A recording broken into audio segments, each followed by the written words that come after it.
오늘 우리에게 주시는 하나님의 말씀은 요한계시록 3장 14절에서 22절까지 말씀입니다.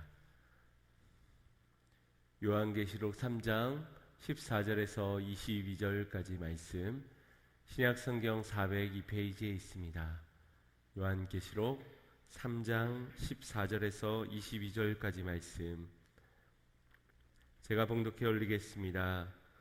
라오디게아 교회의 사자에게 편지하기를, 아멘이시오, 충성되고 참된 증인이시오, 하나님의 창조의 근본이시니가 가라사대, 내가 내 행위를 아노니 내가 차지도 아니하고 더없지도 아니하도다. 내가 차든지 더없든지 하기를 원하노라. 내가 이같이 미지근하여 더없지도 아니하고 차지도 아니하니 내 입에서 너를 토하여 내치리라. 내가 말하기를 나는 부자라, 부요하여 부족한 것이 없다 하나 내 곤고한 것과 가련한 것과 가난한 것과 눈먼 것과 벌거벗은 것을 알지 못하도다. 내가 너를 권하노니 내게서 불로 연단한 금을 사서 부요하게 하고 흰옷을 사서 입어 벌거벗은 수치를 보이지 않게 하고 안약을 사서 눈에 발라 보게 하라. 물은 내가 사랑하는 자를 책망하여 징계하노니 그러므로 내가 열심을 내라 회개하라. 볼지어다 내가 문 밖에 서서 두드리노니 누구든지 내 음성을 듣고 문을 열면 내가 그에게로 들어가 그로 더불어 먹고 그는 나로 더불어 먹으리라. 이기는 그에게는 내가 내 보좌에 함께 앉게 하여 주기를, 내가 이기고 아버지 보좌에 함께 앉은 것과 같이 하리라. 귀 있는 자는 성령이 교회들에게 하시는 말씀을 들을지어다. 아멘. 할렐루야. 각 심령 위에, 가정 위에, 예배하는 모든 처소 위에 하나님의 충만한 임재가 있기를 간절히 소망합니다.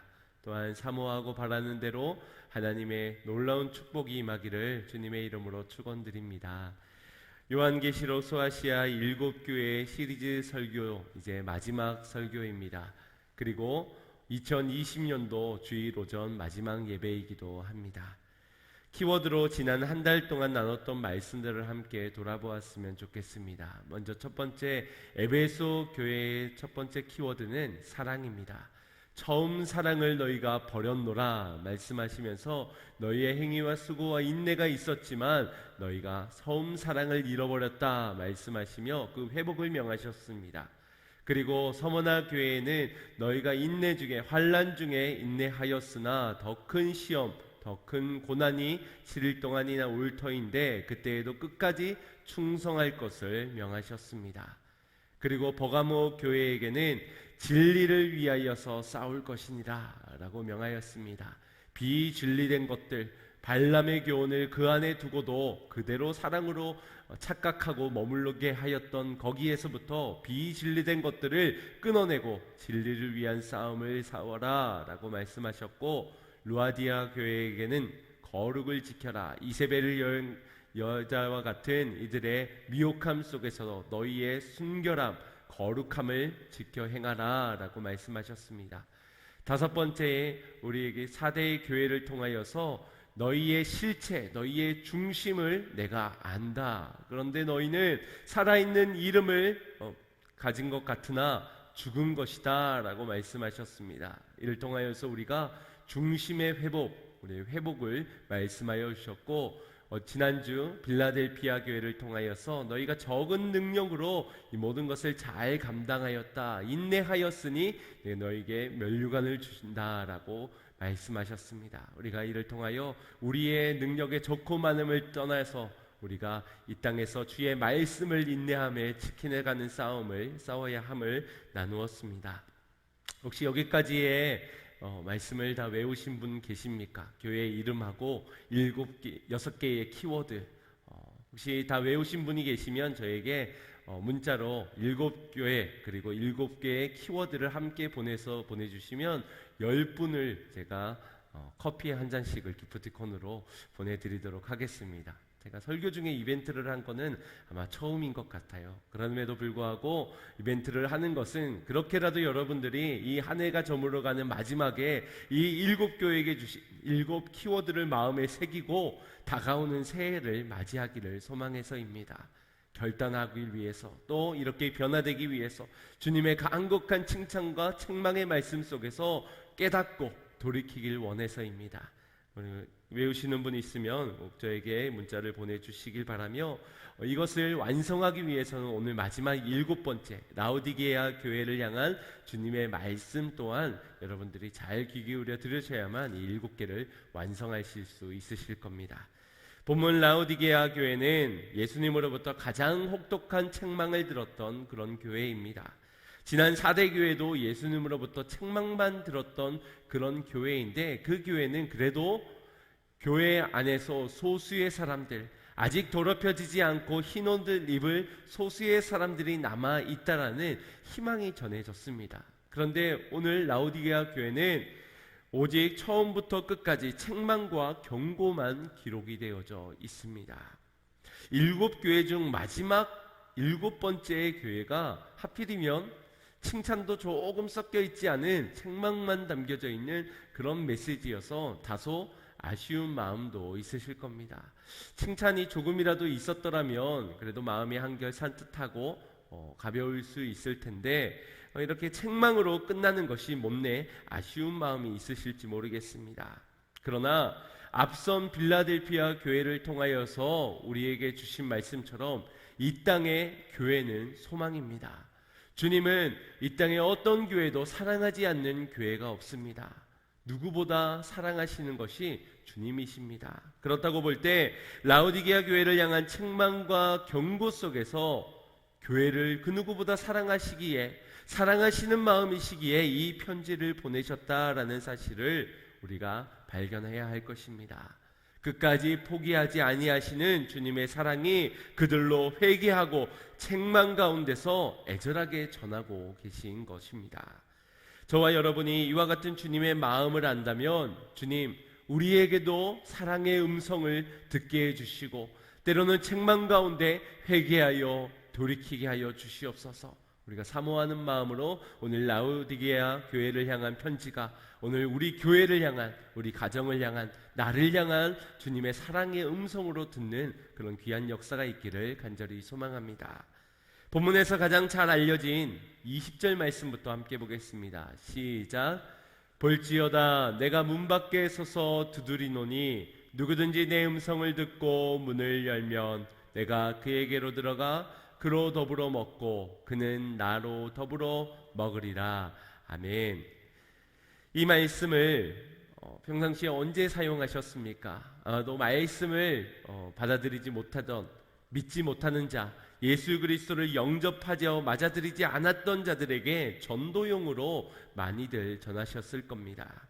그러나 처음 교회를 오고 신앙생활을 모르는 사람들에게 이 말씀을 주었다기보다는 오늘 말씀 라오디게아 교회의 성도들에게 주신 것처럼 이미 예수를 믿고 있는 주님의 몸된 교회 성도들에게 주신 말씀입니다. 거기에 문 밖에 서서 두드린다는 표현 이 자체가 아직 주님을 영접하지 않은 자들이라 생각하여 전도용으로 착각하는 경우가 있는데, 이 편지는 여럿이 교회에게 주신 말씀이라는 겁니다. 문 밖에 서서 두드린다라는 이 말씀을 볼 때 지난주 빌라델피아 교회를 향하여서 주님이 주신 편지 가운데 다윗의 열쇠를 가지시니 곧 예수 그리스도께서 가라사대 너희 앞에 열린 문을 두었다. 그 문을 열고 너희 앞에 두었으니 내가 열면 닫을 자가 없고 닫으면 열 자가 없다라고 말씀하셨습니다. 그 말씀을 생각해 볼 때 오늘의 이 말씀은 매우 상반되는 그런 본문인 것처럼 보여집니다. 문을 열고 닫음이 누구에게 있는 것처럼 보여집니까?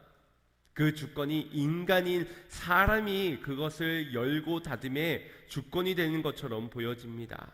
마치 우리가 열면 주님은 들어올 수 있고 우리가 닫으면 주님은 들어올 수 없는 것처럼 이해가 됩니다. 우리가 알고 있는 구원과는 사뭇 다르지 않습니까? 우리가 믿고 있는 구원과는 하나님의 일방적인 택하심과 은혜로 말미암아 허락되어진 구원이지 우리의 노력과는 의지와는 상관없는 일이었습니다. 우리의 공로, 우리가 쟁취해서 얻어내는 것이 아니라는 겁니다. 그렇다면 오늘 본문은 무엇을 말씀하고 있는 것일까? 이것은 주님의 일방적인 구원, 주님의 질투하시는 사랑, 강권적인 은혜로 우리를 택하시고 구원하여 주시는 것에는 변함이 없는데, 그 이후에 우리의 인생을 찾아오신 주님께서 우리를 계속 기다리신다라는 표현입니다. 우리의 마음 문을 열 때까지를 기다리신다는 것입니다. 인격적으로 우리를 대해 주시며 애타도록 기다리고 계신다는 것입니다. 우리가 이 말씀을 통하여서 알 수 있는 것은 주님의 놀라우신 사랑이십니다. 우리가 마음 문을 열 때까지 인격적으로 대해 주시며 기다려 주시며 참으시는, 오래 참으시는 그 주님의 놀라운 사랑. 그러면서도 또 한 가지 발견하게 된 것은, 그런 사랑임에도 불구하고 교회가, 주님의 몸된 교회가 주님께 마음 문을 열지 않고 있는 교회가 있을 수 있다는 것, 그 주님과 더불어 먹고 마시며 교제하지 못하는 그런 교회가, 형식상으로만 존재하는 그 교회가 있다라는 것입니다. 그 교회가 라오디게아 교회구나.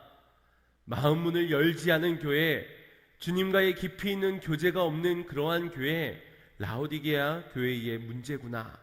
여기에서만 끝나는 것이 아니라 우리는 이 말씀을 진중하고도 심각하게 마주할 수 있어야 할 것입니다. 주님은 다 알고 계시기 때문입니다. 라오디게아 교회뿐만 아니라 우리 교회, 나는, 우리의 가정은 그렇지 아니한가를 우리 주님은 다 알고 계신 것입니다. 그러니 우리가 이 말씀을 대할 때는 우리의 모습을 돌아보고 우리는 그렇지 않다는 것을 증명할 수 있어야 하지 않겠습니까? 그렇다면 라오디게아 교회에게 주님이 들어가시지 못하고 문 밖에 계셨던 원인, 그들의 문제는 무엇이었을까요? 왜 예수님이 두드리고 계신데도 열어주지 않았을까? 주님은 그들의 문제를 이렇게 기록하고 있습니다. 15절 16절 말씀입니다. 함께 보겠습니다. 내가 내 행위를 아노니 내가 차지도 아니하고 뜨겁지도 아니하고 내가 차든지 더웁든지 하기를 원하노라. 내가 이같이 미지근하여 더울지도 아니하고 차지도 아니하니 내 입에서 너를 토하여 내치리라. 아멘. 주님이 보실 때는 너희가 차지도 아니하고 더웁지도 아니한 미지근한 그 상태가 문제니라 라고 말씀하고 계신 겁니다. 더하여서 너희의 이 상태를 내가 미워하노니 내가 너를 토하여 내치리라 라고 강력하게 경고하고 계십니다. 라오디게아 교회가 가장 큰 책망을 들었다 말하는 것 중에 하나가 바로 이 예수님의 표현에 있습니다. 내가 너를 토하여 내치리라. 그분의 이 잘 쓰지 않는 표현을 이토록 한 것만큼, 강력하게 말씀하신 것만큼 그들의 책망이 크다라는 겁니다. 생각해 보십시오. 누구를 만났는데 그 얼굴을 맞이하면서 왜? 한다면, 대화를 나누다가 왜? 한다면 입덧하는 것도 아니고 상당히 기분이 나쁘지 않겠습니까? 예의에 어긋난 것이지요. 그런데 그만큼 싫다는 겁니다. 그만큼 구역질이 난다라는 겁니다. 예수님께서 이와 같은 강한 표현을 사용하신 것에는 먼저 그 지역적인 특성을 알 필요가 있습니다. 사진을 보시면서 설명하겠습니다. 먼저 라오디게아 지역은 빌라델피아 지역에서 동남쪽으로 약 72km 떨어진 도시로 7교회 중에 가장 내륙에 위치하고 있는 상업도시였습니다.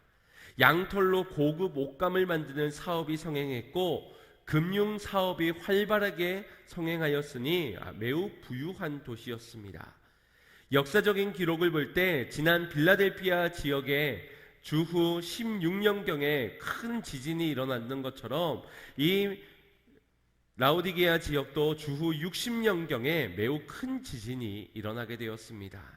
다른 점은 빌라델피아 지역은 로마 정부로부터 재정적 도움을 받아 재건할 수 있었지만 이 라오디게아는 로마 정부의 어떠한 도움 없이 그들 스스로의 재력만으로 도시를 다시 재건할 수 있었던 힘이 있는 도시였습니다.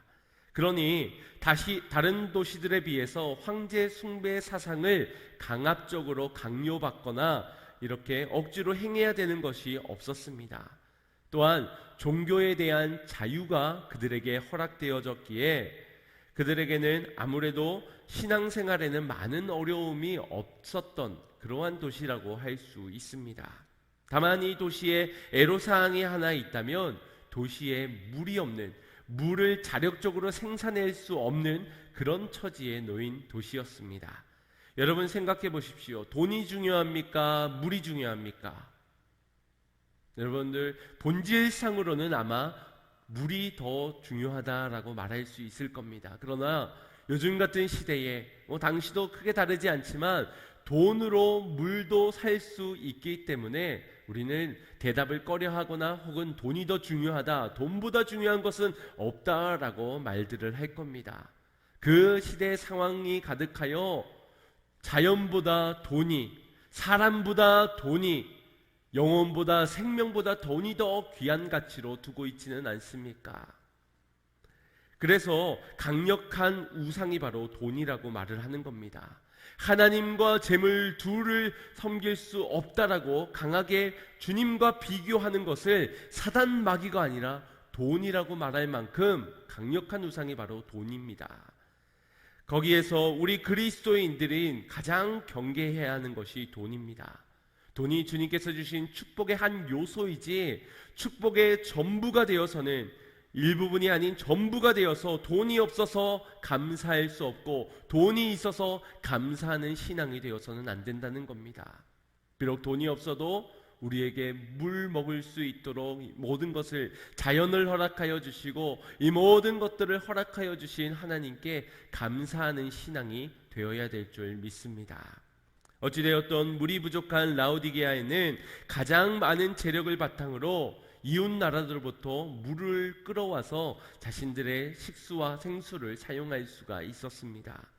하나는 히에라폴리스라는 도시로부터 물을 끌어와서 사용하게 되었고, 또 하나는 골로세라는 지역으로부터 물을 끌어와 두 곳에서 물을 끌어와 사용하게 되었습니다. 왜 한 곳이 아니었냐? 이 히에라폴리스라는 지역에서 나는 물은 석회수가 섞인 뜨거운 온천수였습니다. 그러니 이것은 식수로서는 매우 활용도가 높지 않았습니다. 그저 씻는 용도로, 다른 사용 용도로만 이 히에라폴리스로 오는 물, 온천수를 사용하였던 것이지요.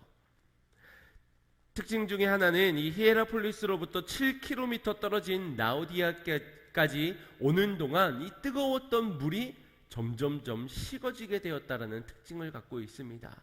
또 한 가지, 골로새로부터 흘러들어오는 물 역시도 16km나 떨어져 있는 그 거리만큼이나 강가에서, 강물에서 차디찬 물로 시작된 골로새의 그 물이 어느덧 흘러오면서 16km가 되기까지 그 물이 미지근하게 식어져 버린 것이 바로 특징이었습니다.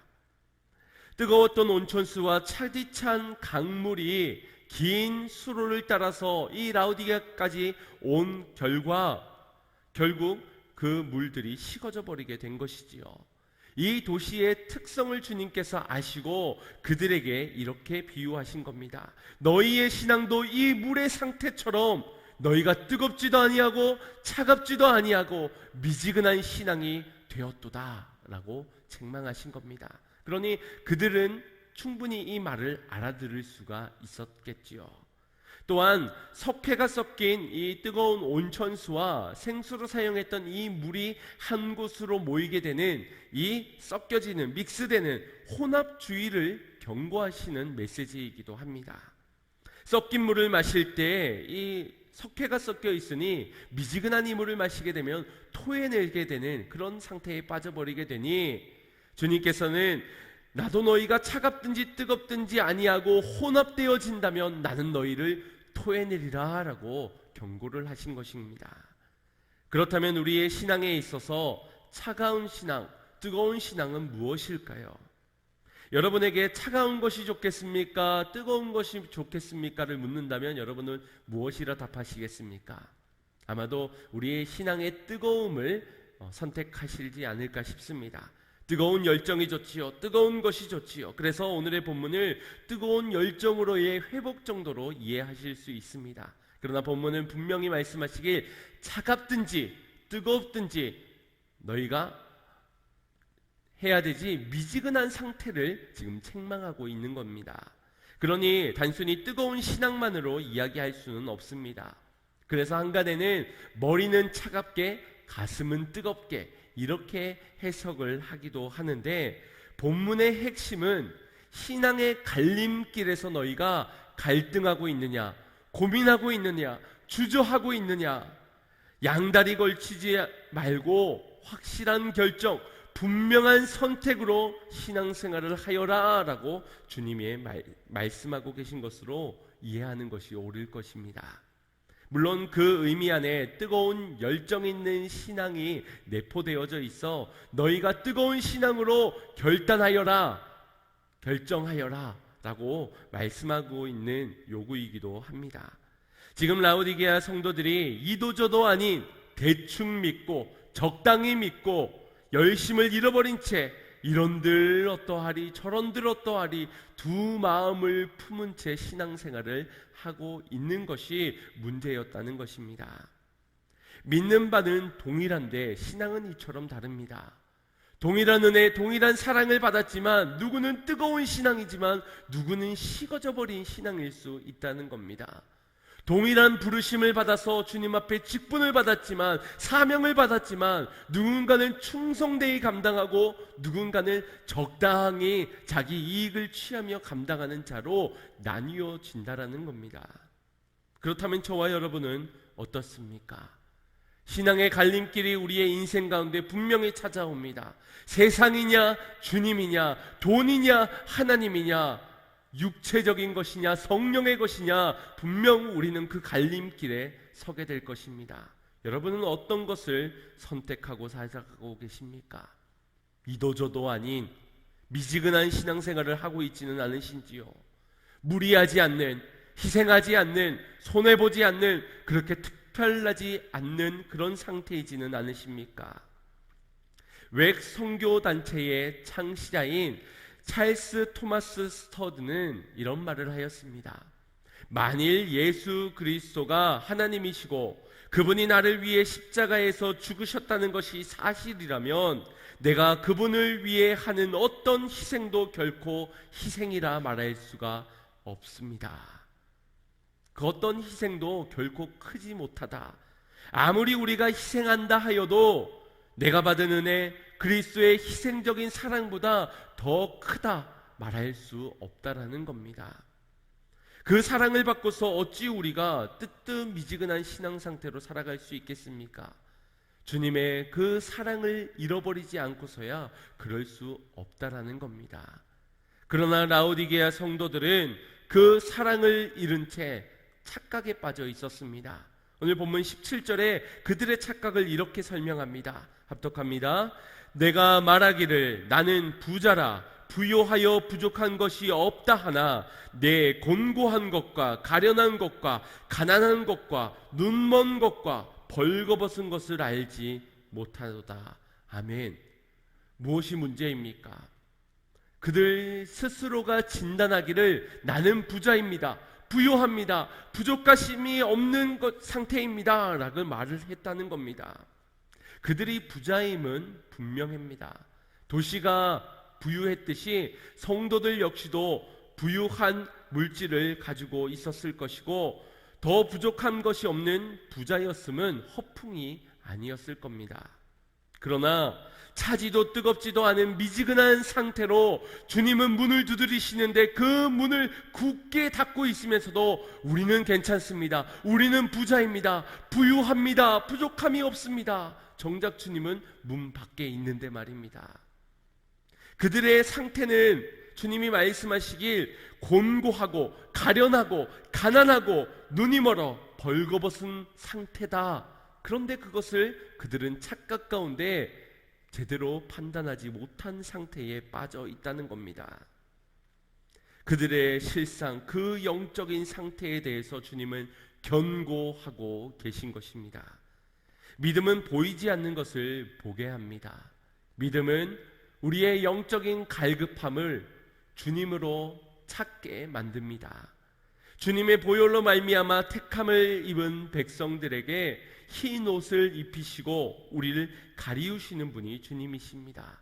그래서 아담과 하와에게도 나뭇잎이 아닌 가죽옷으로 그들에게 입히시며 그들을 가리시고, 또 여러 교회들에게 생명의 면류관뿐만 아니라 흰 옷을 그들에게 입혀주신다 약속도 주셨습니다. 그런데 이들은 벌거벗었음에도 불구하고 그것을 괜찮다고 여긴 겁니다. 주님께서는 그런 라오디게아 성도들에게 이런 권면을 하십니다. 18절 말씀 합독하겠습니다. 시작. 내가 너희에게 권하노니 내게서 불로 연단한 금을 사서 부유하게 하고 흰옷을 사서 입어 벌거벗은 수치를 보이지 않게 하고 안약을 사서 눈에 발라 보게 하라. 여기에 세 가지에 주목할 만한 단어가 나옵니다. 하나는 불로 연단한 금, 그리고 흰 옷, 그리고 안약입니다. 전혀 연관성이 없어 보이는 이 세 단어 속에서 우리가 관심 있게 보게 되는 것은 이 세 단어에게 동일한 동사를 사용하고 있습니다. 무엇인지 발견하셨습니까? 사서라는 동사입니다. 사다. 이 동사는 값을 치르고 자기의 것을 만드는 것을 의미하지요. 다시 말해서 불로 연단한 금을 너희가 값을 지불하여 사고 흰 옷도 너희가 값을 지불하여 너희 것으로 만들며 안약을 사서 눈에 바르는 것도 너희가 값을 지불하라 라고 말씀하고 있는 겁니다. 그냥 금이 아닙니다. 불로 연단되어진 금, 불순물이 사라진 순금을 의미합니다. 흰 옷은 무엇입니까? 더럽혀진 것이 아닙니다. 깨끗하게 세척되어진 정결한 그 옷을 살 것을 명하는 겁니다. 당시 도시에는 안약이 매우 유명했다고 합니다. 그래서 이웃 도시들에서도 이 눈을 고치기 위해서 이곳을 방문하여 병원을 찾고 또 이 안약을 바름으로 눈이 밝아지는 그러한 의학술이 발달했다고 합니다. 그러니 이 안약을 만들어내기까지 그들만의 노하우와 수고와 노력들이 있었겠지요. 그리고 이 안약의 사용처는 눈을 떠서 밝히 뜨게 하는, 벌거벗은, 가련한, 가난한 그 모든 것들을 제대로 판단하고 볼 수 있게 하는 그것이 바로 안약에 상징하는 것입니다.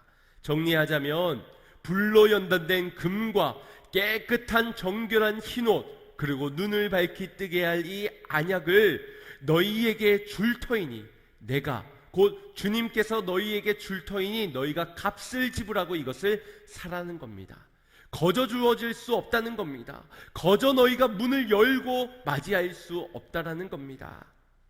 돈에 현혹되어진 상태로, 세상을 마음에 둔 상태로, 하나님과 못하여 세상을 취하고 있는 그 값을 치르지 않은 상태로가 아니라 버리고 끊어지고 더욱더 가치 있는, 의미 있는, 참된 영원한 것을 값을 치루어 내게로부터 사라라고 말씀하고 계신 겁니다. 여러분, 우리가 얻은 구원 어떤 값을 지불하였습니까? 우리는 값을 지불하지 않고 공로 없이 얻은 주님의 값없이 주신 구원으로 믿습니다.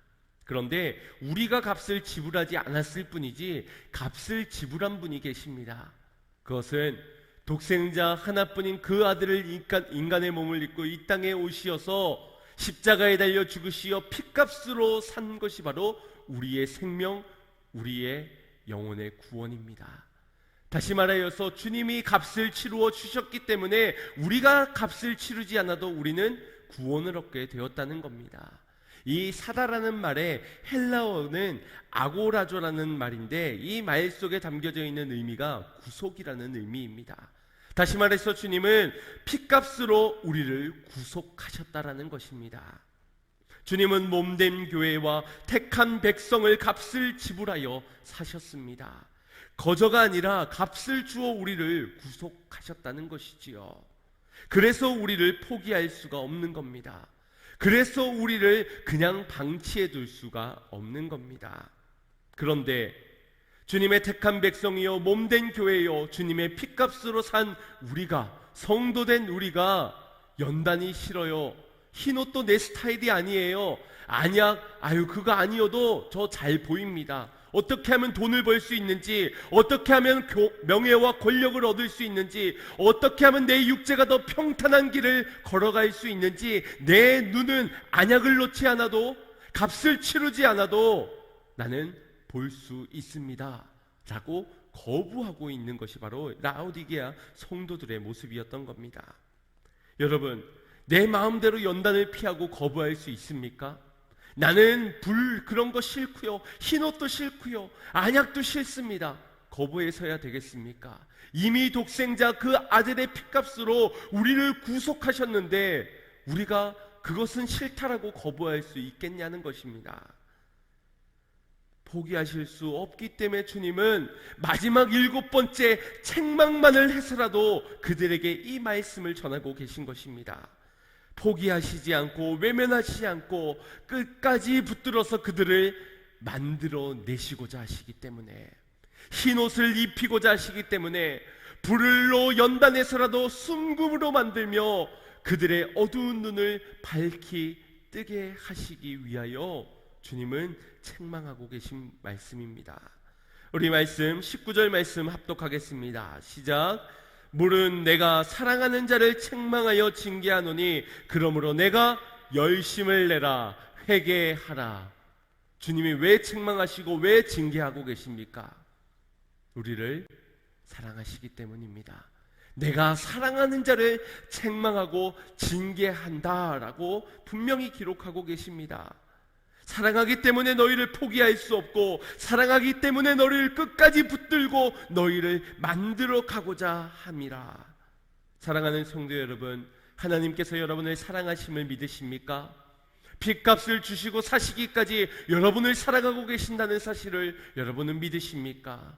이것을 믿어야 우리가 연단 속에서도, 훈련 속에서도, 값을 치르는, 때로는 희생과 때로는 헌신 속에서도 우리가 끝까지 열심을 다할 수 있는 것입니다.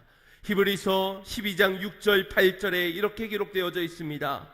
주께서 그 사랑하시는 자를 징계하시고 그의 받으시는 아들마다 채찍질 하심이니라 하였으니 너희가 참음은 징계를 받기 위함이라. 하나님이 아들과 같이 너희를 대우하시려니 어찌 아비가 징계하지 않는 아들이 있으리요.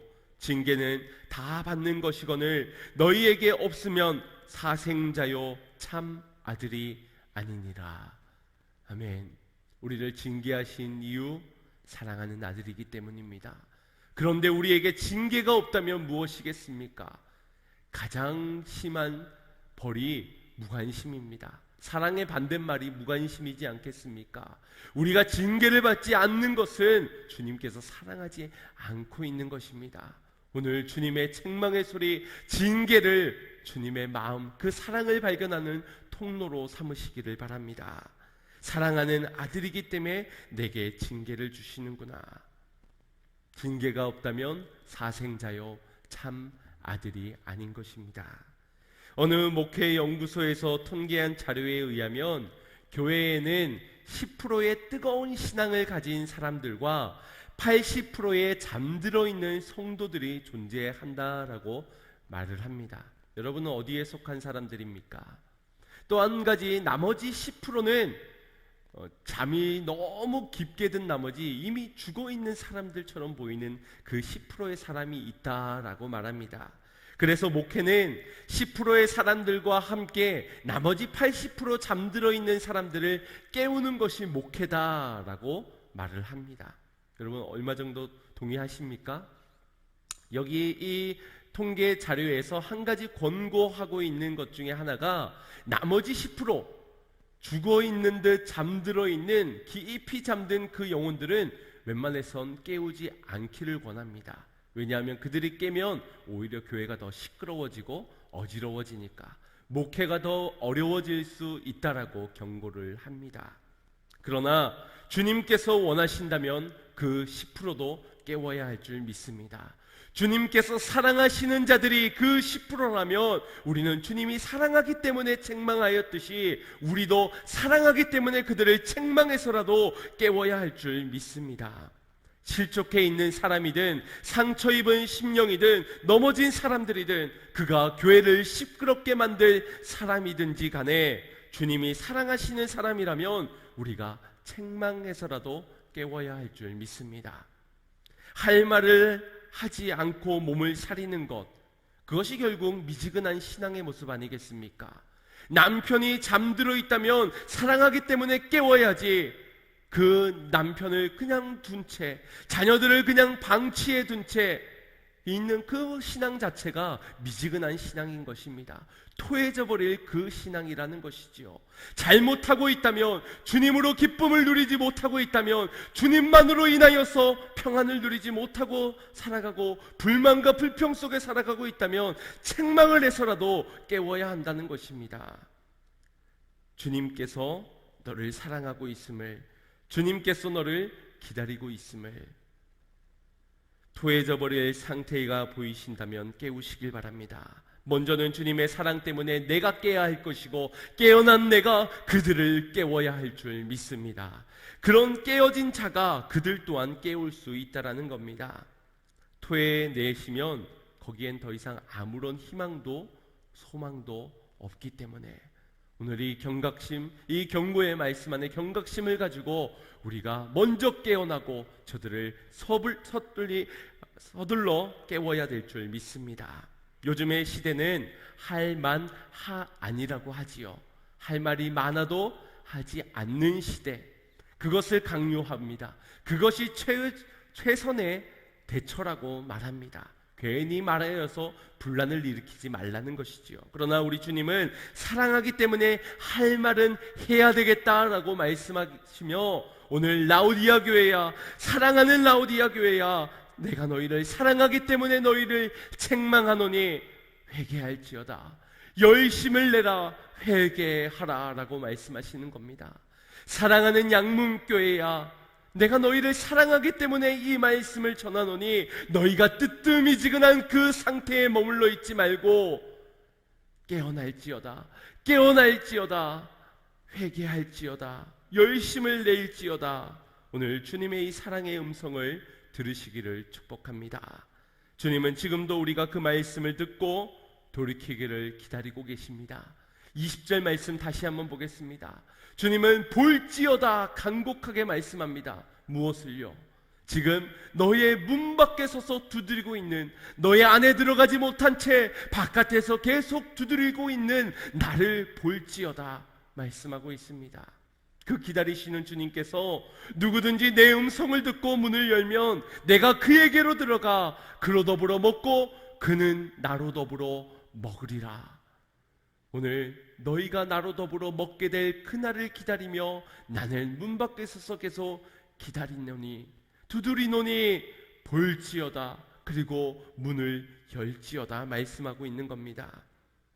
더불어 먹는 것, 그 먹는 것이 뭐 그리 특별한 것이라고, 뭐 별거라고 이런 생각이 들 수 있겠지만, 더불어 먹는 것은 매우 의미 있는 일입니다.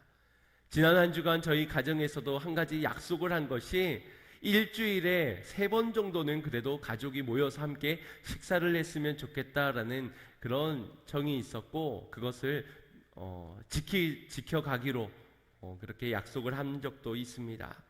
바쁜 일상을 보내다 보니 가족들 간의 교제도 많이 없는 그런 시대를 우리가 살고 있지요. 개인주의, 혼밥이 유행하는 그런 시대 상황입니다. 그러나 사랑하는 가족들과 함께 식사의 자리를 우리가 갖는 것, 이건 매우 의미 있는 일일 것입니다. 식사를 같이 한다는 것, 그만큼 사랑의 관계가 있기 때문입니다. 사랑하는 가족들에게 허락되어진 것이고 친밀한 이웃들에게 제공되어지는 특별한 자리입니다. 예수님께서도 십자가를 지시기 전 제자들과 마지막 만찬을 가지시기도 하셨고, 죽으시고 부활하신 이후에 제자들에게 찾아오시어 그들에게 아침 조반을 먹이시기도 하셨습니다. 또한 바리새인들이나 서기관들이나 창기들이나 소외된 자들 가리지 않고 주님은 식사 자리를 가지셨고, 또 불쌍한 자들을 보시며 그들에게 오병이어의 기적을 베푸시어 굶주린 그들을 먹이시고 12광주리를 남게 하시기도 하셨습니다. 더불어 먹는 것이, 주님으로부터 먹는 것이 중요하기 때문입니다. 요한복음 20장 35절 말씀에 말씀하시길 내가 곧 생명의 떡이니 내게로 오는 자는 결코 줄이지 아니할 터이요 나를 믿는 자는 영원히 목마르지 아니하리라. 이렇게 말씀하셨습니다. 믿는 자 먹게 될 것이요 줄이고 목마르지 않고 영원히 목마르지 아니할 줄 믿습니다. 우리의 영혼에서부터 시작되는 참 평안과 참 안식, 바로 주님이 주시는 그 양식을 먹을 때, 더불어 먹을 때 허락되어지는 것임을 기억하시길 바랍니다. 사랑의 자리, 섬김의 자리, 마음을 나눌 수 있고 친밀해질 수 있는 그 자리에서 주님은 지금도 우리의 마음 문을 두드리시며 거기에서 더불어 먹을 날을 고대하고 계십니다. 여러분, 주님이 혹시 여러분의 문 밖에 계시지는 않습니까? 문 밖에 있음에도 내 육체적으로 채워져 있기에 내가 풍족하고 부유하고 부족한 것이 없기 때문에 혹시 미지근한 신앙 상태, 그래도 괜찮아, 부족함이 없어 착각하고 있지는 않으십니까? 라오디아 교회를 통해서 우리가 붙잡아야 하는 키워드는 바로 결단입니다. 결단하라, 주님은 말씀하고 계신 겁니다. 갈팡질팡 뜨겁지도 않고 차갑지도 않은 미지근한 상태, 거기에 머물러 있지 말고 너희의 마음을 확정하여서 결단하여 내게로 오기를 원하노라. 마음 문을 열고 나를 영접하여 주인으로 받아들이기를 원하노라. 너희가 깨어나여 내가 주는 양식을 먹고 더불어 살기를 원하노라. 주님은 우리의 결단을 기다리고 계십니다. 분명하게 말할 수 있는 것은 값을 지불하여 얻은 것만큼 우리는 더 마음이 커지게 마련입니다. 물건도 있지 않습니까? 선물 받은 것보다 내가 직접 돈을 주고 산 것, 공짜로 받은 것보다 내가 직접 값을 더 지불하고 얻은 것에 더 마음이 가고 더 귀하게 여기기 마련입니다. 그래서 책은 자기 돈 주고 사라는 말이 있는 것이 그래야 또 더 읽기 때문이지요. 운동도 돈 주고 끊으면 더 열심히 하는 것과 동일한 의미입니다. 주님은 핏값으로 우리를 사셨기 때문에 문을 열지 않고 방탕한 채로 스스로 잘하고 있다라고 착각하고 있는 그 상태, 토해낼 그 상태를 보면서도 주님은 우리를 포기하지 못하는 이유, 핏값으로 우리를 사셨기 때문입니다. 그러니 우리도 헌신하고 주를 위해 희생하는 만큼 주님을 사랑하는 마음이 어제보다 오늘 더 커지게 될 줄 믿습니다. 누군가를 섬기고 대접하고 사랑한 만큼 또한 주님의 마음이 내 안에 더욱더 커지게 될 줄 믿습니다.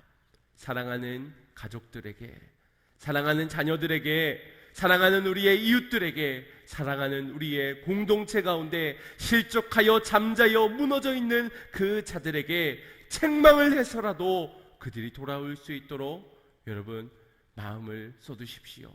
희생하시기 바랍니다. 그때에 우리의 사랑의 마음은 더욱더 커지게 될 줄 믿습니다.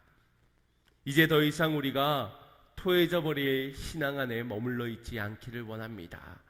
주님이 나의 핏값으로 사셨으니 우리 교회의 핏값으로 산 교회이니 내가 주님의 허락되어진 이 생명, 주님 내가 낭비하고 허비하지 않겠습니다. 주님께서 핏값으로 산 소망 가운데 있는 이 교회를 내가 사랑하고 이 교회를 위해 희생하고 헌신하겠습니다. 주님이 날 사셨으니 이제 나는 주님의 것입니다. 연단 가운데 불 속에라도 들어가서 주님 내 모든 불순물을 빼어내 순금이 되기 원합니다. 주님이 예비하신 그 흰옷을 내가 달려나가는 희생과 헌신 가운데서 그 옷을 입기를 원합니다. 주님, 안약을 통하여서 나의 어두워진 눈, 나의 앞을 보지 못하는 그 눈을 씻기어 주님을 보길 원합니다. 주님의 선하심을 보길 원합니다. 주님의 뜻을 보고 저 죽어가고 있는 깨지 못하는 영혼들을 바라보기를 원합니다. 주여 보게 하여 주시옵소서. 나는 주님의 것입니다. 하나님이여, 내 마음이 확정되었사오니, 내 마음이 확정되었사오니 내가 노래하고 내가 찬송하리이다. 내 영광아 깰지어다, 피파야 수금아 깰지어다, 내 새벽을 깨우리로다. 아멘. 오늘 이와 같은 결단이 저와 여러분에게도 있기를 소망합니다. 우리의 가정에게도 있기를 소망합니다. 우리 교회 안에도 이 결단이 있어 다가오는 새해에 깨어난 사로, 뜨거운 회복의 신앙으로, 열심 가운데, 뜨겁거나 차갑거나 분명한 결단 가운데 하나님의 기쁨이 되는, 하나님의 칭찬받는 그런 교회, 그런 가정, 그런 심령 되시기를 주님의 이름으로 축원드립니다. 우리 같이 말씀을 생각하시고 찬양하고 결단의 기도를 드리겠습니다.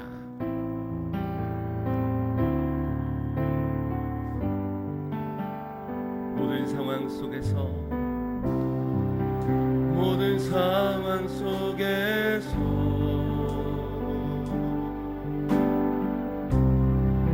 주를 찬양할지라.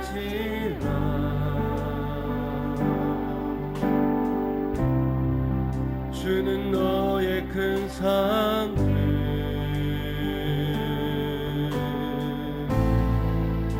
큰 도움이시라.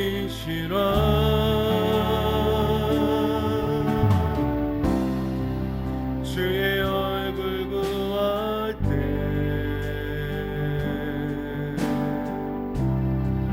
주의 영을 부사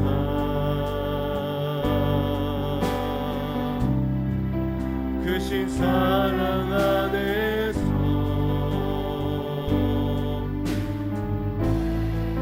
주를 보게 하소서.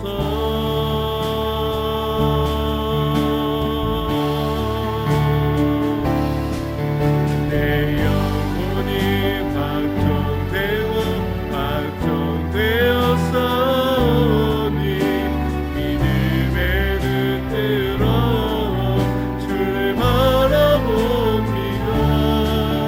내 영혼이 확정되고 확정되었사오니 믿음의 눈 뜨러 주를 바라봅니다. 다시 한번 더 고백합니다. 모든 상황 속에서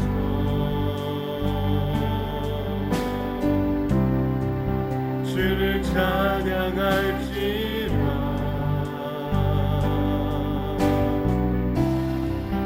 주는 너의 큰 상을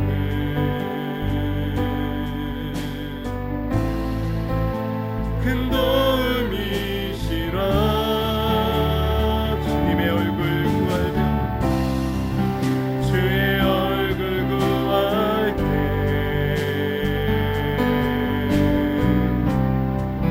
주의 영을 부사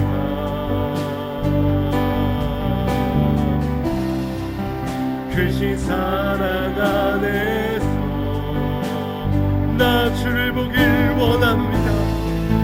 주를 보게 하소서.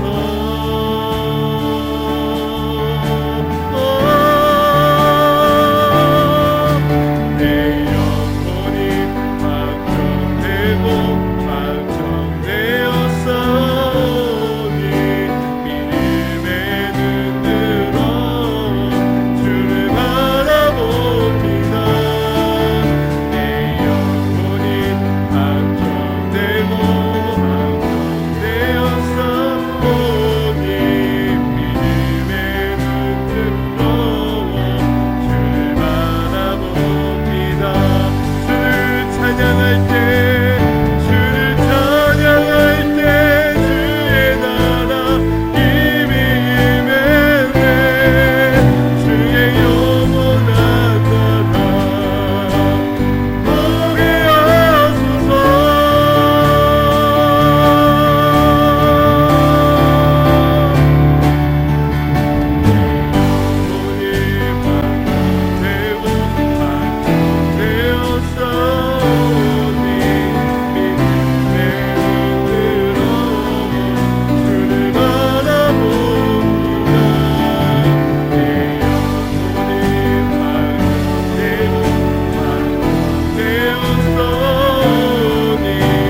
오늘 주님의 책망의 음성에서 주님의 사랑을 발견하고 그 사랑의 거울 앞에서 우리의 모습을 돌아봅시다.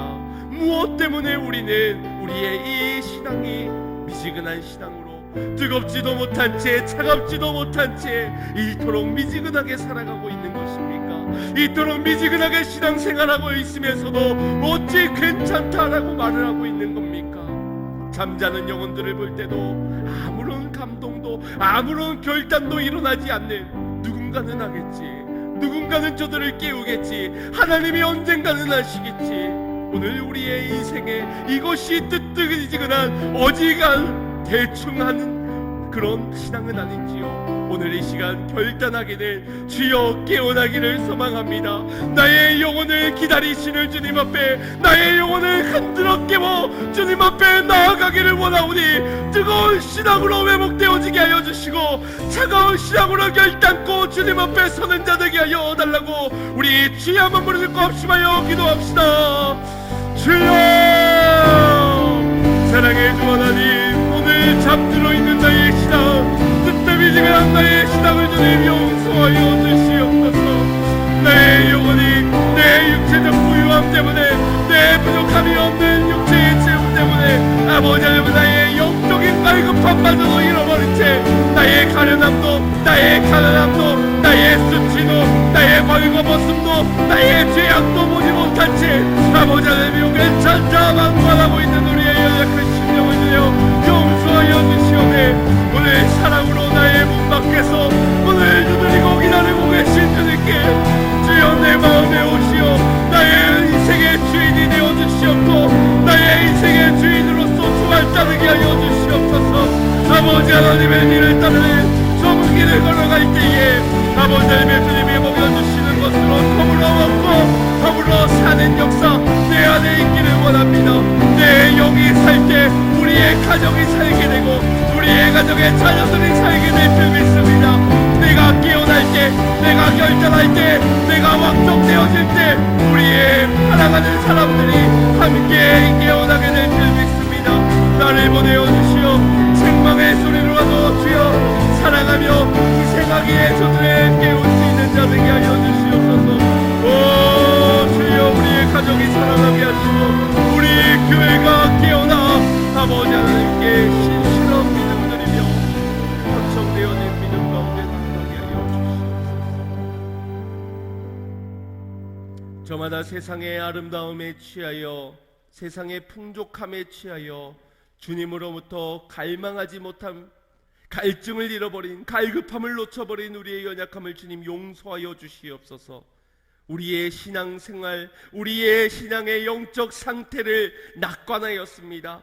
방치하였습니다. 착각하였습니다. 주님의 은혜가 더 이상 없어도 나는 잘 살아갈 수 있다 여겨 돈을 사랑하고 쾌락을 사랑하는 일에 힘썼습니다. 이런 우리를 주여 용서하여 주시오되 오늘 우리의 마음 문을 두드리고 계시는 주님께 마음 문을 열고 주님을 영접하여 내 인생의 참 주인으로 주님을 모시어 섬기게 하여 주시옵소서. 그때의 희생과 헌신 속에 주님을 사랑하는 마음이 더욱 커져 우리로 하여 저 죽어가는 영혼들을 보게 하여 주실 줄 믿습니다. 뜨뜻미지근한 신앙이 아니라 차갑고 뜨거운 신앙 가운데 저들의 영혼을 깨울 수 있는 사명자 되게 하여 주시고 우리의 가정이 살고 우리 교회가 그렇게 깨어있는 교회가 되게 하여 주시옵소서. 감사를 드리며 예수님의 이름으로 기도드리옵나이다. 아멘.